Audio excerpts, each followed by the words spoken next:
Bienvenue à tous sur Investisseur Pro. Je suis ravi d'être avec vous et je vais vous expliquer comment calculer la rentabilité et le cash flow d'un bien immobilier. C'est sûrement la partie la plus importante de votre projet, car si votre analyse est mal faite, ça peut vous coûter très cher chaque mois et surtout vous empêcher d'investir à nouveau le temps de rembourser votre emprunt. Une fois que vous avez acheté un bien, il est très difficile de rectifier le tir. Je vais donc vous montrer simplement comment évaluer correctement le potentiel de votre bien immobilier.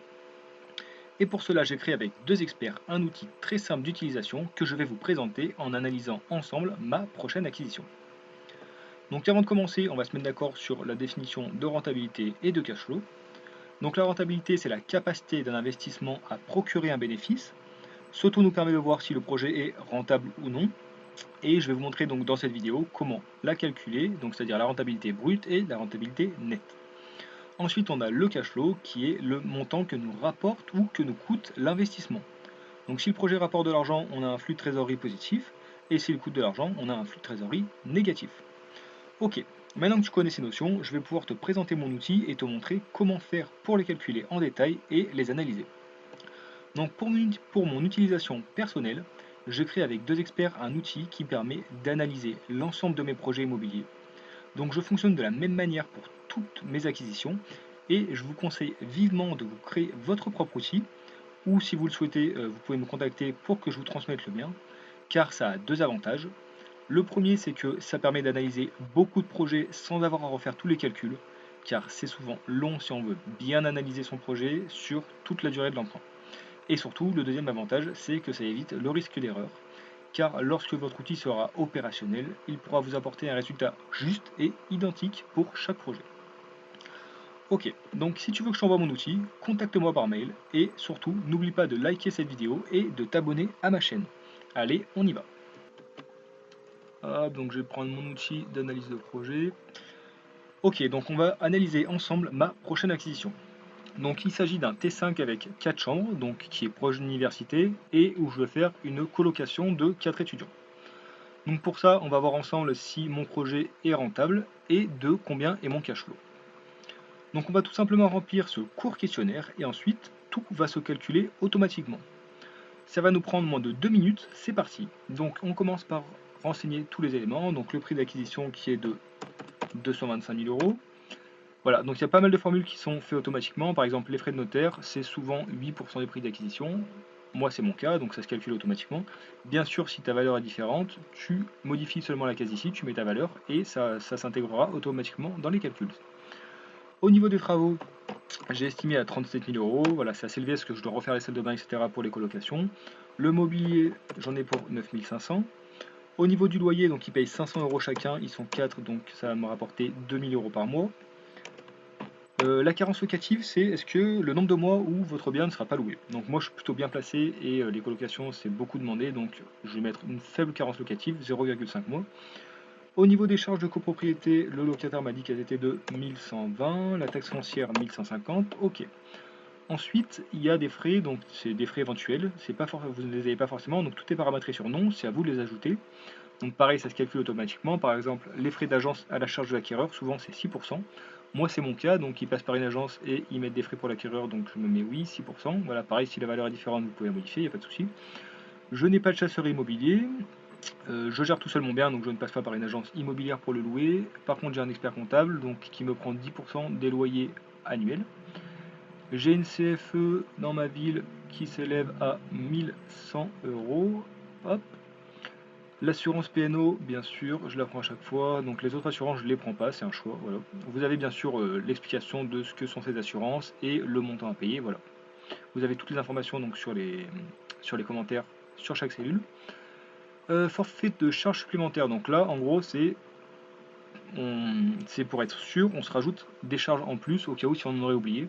Donc moi je me rajoute toujours 5% pour être sûr, donc 5% du loyer annuel qu'on rajoute en charge au cas où s'il y a des charges supplémentaires chaque année. Et bien sûr on rajoute des charges d'entretien, je mets 100 euros, il y a toujours une petite bricole à changer, il y a toujours des petits travaux à faire, donc voilà, pareil, on met des charges. Ensuite, le mode de gestion des charges d'énergie, c'est-à-dire est-ce que le locataire paye lui-même ses charges, donc électricité, eau, gaz, Est-ce qu'on fait une provision qu'on régularise en fin d'année ou est-ce qu'on fait payer une charge forfaitaire, donc un forfait, et ensuite nous on paye les charges et s'il y a une différence c'est pour nous. Donc moi je préfère cette formule-là, donc charge forfaitaire, donc je mets charge forfaitaire. Ensuite on a les données de l'emprunt. Donc votre apport, pour moi il est de 10 000 euros. La durée, donc 25 ans, je laisse 25 ans, c'est la durée la plus longue, hein. Souvent si on veut faire un investissement locatif, le mieux c'est d'emprunter sur 25 ans. La qualité de mon dossier, donc elle n'est pas excellente, je vais mettre très bon, vous voyez, voilà, le taux se calcule tout seul. Au niveau de notre âge, donc j'ai 30 ans, donc je reste dans la première catégorie. Non fumeur, pareil, mon taux d'assurance est calculé ici, automatiquement. Frais de dossier bancaire, bien sûr, oui, je les négocie jamais, voilà, enfin, il faut toujours savoir laisser un petit cadeau au banquier, donc ça je le négocie pas, pour pouvoir enchaîner les projets immobiliers, souvent c'est bien pour garder une bonne relation avec votre banquier. Frais de courtier bancaire, je n'en ai pas, voilà, j'ai directement mon banquier, j'ai ma banque, j'ai pas besoin d'un courtier. Pas de caution, je laisse mon bien en garantie, donc en inscription de privilège de prêteur de deniers. Pareil, vous avez toutes les descriptions ici et les montants. Au niveau de la fiscalité, donc avec ma femme, on gagne à deux 54 000 euros par an. Donc on est deux avec un enfant, ce qui nous fait 2,5 par. Donc ça, pareil, vous pouvez trouver sur internet, c'est comment calculer votre taux marginal d'imposition. Je pense que vous savez déjà comment faire, hein. Hop, et là, on rajoute l'augmentation de nos revenus. C'est-à-dire que si nos revenus augmentent chaque année, on est susceptible de changer de tranche d'imposition. Et donc, bien sûr, il faut le prendre en compte parce que sur 25 ans, nos revenus peuvent fortement varier. Donc, on rajoute le taux d'augmentation annuelle des revenus afin que notre fiscalité varie en même temps que nos revenus. Donc là, ça nous calcule. Mon TMI, il est de 14%. Le taux de CSG-CRDS, il faut le rentrer. Donc, actuellement, il est de 17,20%. Taux de revalorisation des loyers. Donc c'est le taux de l'INSEE, 1,7 par an, et le taux de variation annuelle de la valeur du bien. Donc ici, c'est de combien va augmenter ou baisser la valeur de votre patrimoine immobilier. Donc dans mon cas, c'est 0,8% par an. Vous pouvez chercher sur internet, hein, pour chaque ville, ça dépend de la ville. Sinon, par défaut, vous pouvez laisser celui-là ou mettre 0 si vous pensez, voilà, si vous voulez pas vous embêter avec ça, ou si vous pensez que le prix va stagner, c'est pas important pour vous. Ok, ensuite au niveau des amortissements, pareil, vous avez des explications à chaque fois, mais il est paramétré, donc ça c'est paramétré de base comme ça, c'est les taux d'amortissement moyens, le nombre d'années d'amortissement moyenne, qui, voilà, vous savez pas le modifier, c'est voilà, bon comme ça. Ok, donc ça y est, c'est terminé, donc c'était plutôt efficace, assez rapide. Maintenant, il est temps qu'on aille voir les résultats. Donc pour ça, je vous invite à aller dans l'onglet synthèse, juste à côté. Donc tout d'abord, ici, tu peux voir rapidement tous les éléments du projet et quelques graphiques pour illustrer les résultats. Donc on va regarder ça ensemble. Tu vois d'abord qu'on a le prix d'acquisition, donc le prix d'acquisition total 310 000 euros. Mon apport personnel de 10 000, donc qui vient couvrir 3% du montant total, et le reste donc à emprunter, donc il faut que j'emprunte 97%, ce qui représente 300 000 euros. Au niveau de la rentabilité, donc on voit ici renta brut 8,5, renta net 0,01, donc c'est tout juste, mais c'est au vert, voilà, c'est-à-dire que c'est positif. Donc on est bon, on peut y aller tant que c'est positif, c'est-à-dire que le projet vous rapporte des sous et c'est les projets qu'il faut prendre, hein. Tous les projets qui sont rentables, il faut les prendre et c'est comme ça qu'on fait grossir son patrimoine. En effet, on voit, regardez, mon cash flow en dessous est positif et tous les mois il me rapporte 210 euros, donc c'est toujours intéressant. Et on voit donc sur les 25 ans, mensuellement, la trésorerie globale dégagée est de 62 000 euros, donc 63 000 euros si on arrondit. Donc c'est un projet qui est plutôt intéressant, surtout qu'il est plutôt bien situé, donc même si la rentabilité est proche de zéro, c'est voilà, c'est un patrimoine, c'est disons un investissement en bon père de famille, c'est un bien qui est plutôt bien placé, donc c'est très très intéressant.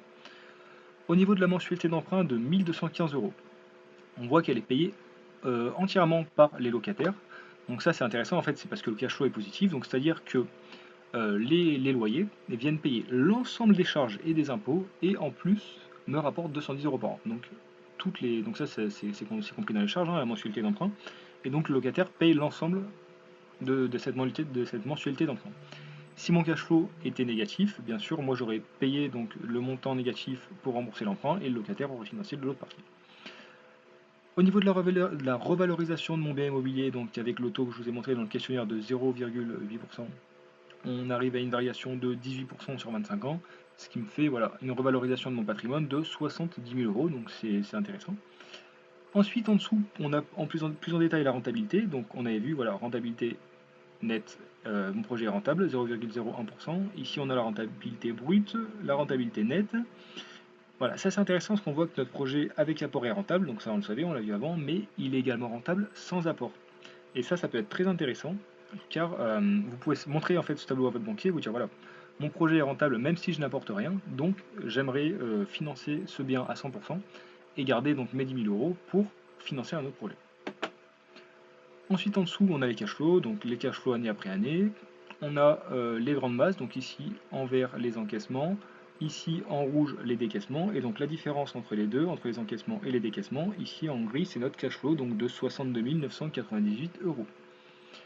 En dessous, donc là très intéressant, on a les grands équilibres de notre projet. Donc en premier lieu on a comment est réparti le prix d'acquisition, donc en fait le cercle interne c'est la répartition des différentes charges, et le cercle extérieur, c'est comment est financé mon projet d'acquisition. Donc on voit en bleu à l'intérieur que 73% du prix, donc c'est la valeur de l'appartement, bien entendu, c'est la plus grosse partie des frais. Mais on a en orange 6% de frais de notaire, ici des frais d'agence en gris de 4%, des travaux qui représentent 12% du prix d'achat, les meubles pour 3%, et ensuite les frais de dossier bancaire 1%, les frais de garantie bancaire 1%. Donc là, on a notre répartition des charges, et à l'extérieur, comment est financé le bien. Donc on voit en bleu foncé à 97%, c'est l'emprunt qui finance le bien, et ici en marron, 3%, c'est notre apport personnel.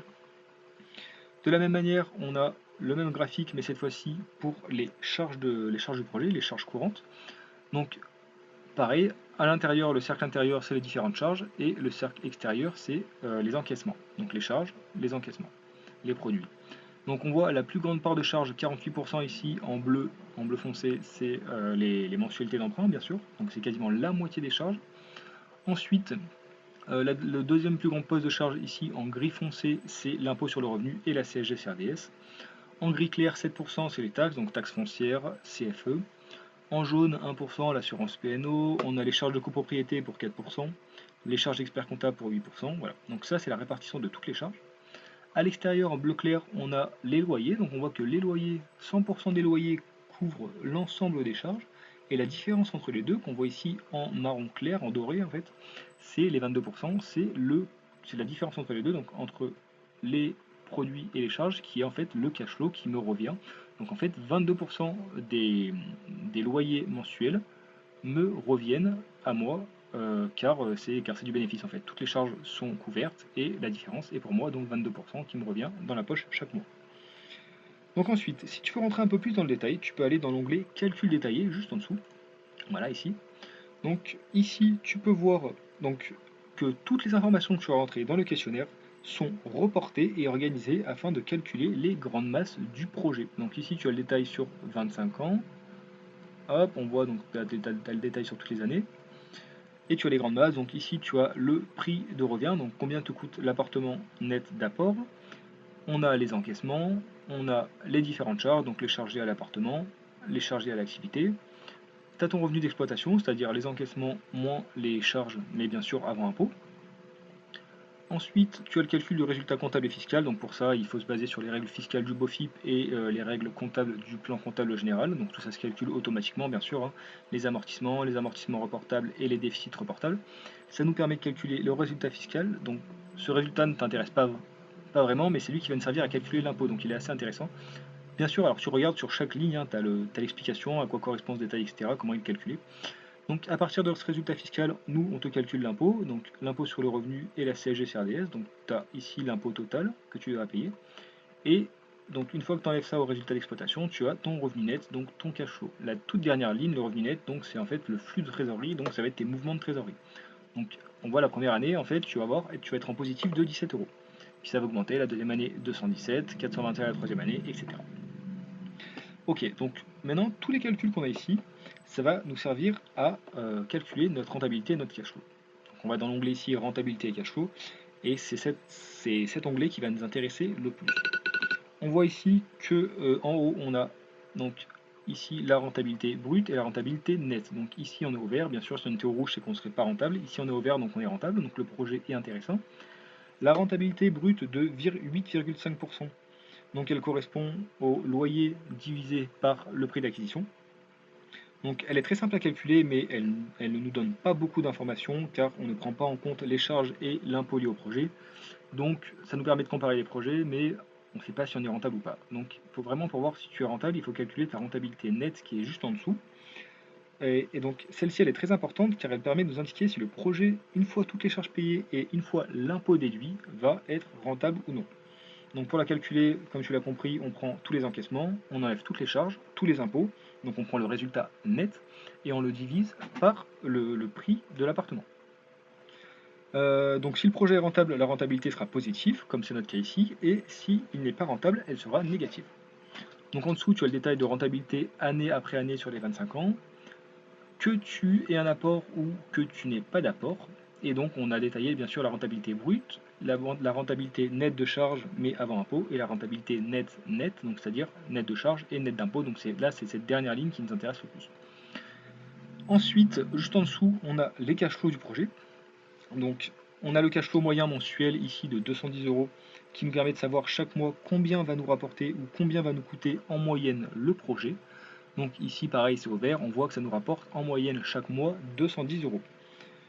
Ce montant il est calculé donc pendant la période de remboursement du prêt, donc ici 25 ans, et bien entendu une fois que l'emprunt sera soldé, le cash flow sera beaucoup plus élevé car il n'y aura plus d'emprunt à rembourser. Donc ça c'est la valeur pendant que tu dois rembourser ton emprunt, après ça va augmenter.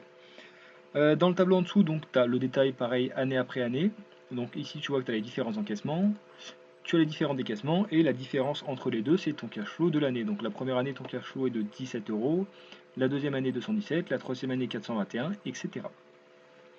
Voilà. Ensuite on voit qu'il te reste deux onglets, donc l'onglet tableau d'emprunt et l'onglet fiscalité. Donc en fait tout simplement l'onglet emprunt il permet de calculer les différents frais liés à l'emprunt pour acquérir le projet, donc c'est-à-dire les intérêts, le remboursement de capital et l'assurance de l'emprunt. Et l'onglet fiscalité, il permet de calculer ta tranche marginale d'imposition en fonction des revenus du foyer fiscal et du nombre de parts que tu as indiqué dans le questionnaire. Donc bien sûr, il ne faut rien modifier dans ces deux derniers onglets, hein. Ils sont juste à titre informatif, c'est calculé automatiquement et ça nous permet d'importer les données dans les calculs détaillés pour que ça nous permette d'adapter ces calculs à ton cas en particulier. Voilà, donc je te remercie d'avoir suivi et d'avoir regardé cet outil. J'espère que cette vidéo t'aura servi et que tu es maintenant capable d'analyser correctement ton projet et donc de calculer la rentabilité et le cash flow. Bien sûr, si tu as des questions ou si tu veux que je t'envoie mon outil, n'hésite pas à me contacter sur mon adresse email qui est affichée ici et que je te remets bien sûr dans la description de la vidéo, qui est investisseur au pluriel pro@gmail.com. J'essaye au maximum de répondre à tout le monde donc pour vous aider à réussir dans vos projets immobiliers et pour essayer de vous transmettre ma passion pour l'immobilier tout simplement. Si cette vidéo t'a plu, n'oublie pas de la liker et abonne-toi à la chaîne pour que je te présente les autres outils que j'utilise au quotidien. Je vous souhaite à tous une bonne réussite dans vos projets immobiliers et vous dis à très vite pour de nouvelles vidéos. Ciao ciao!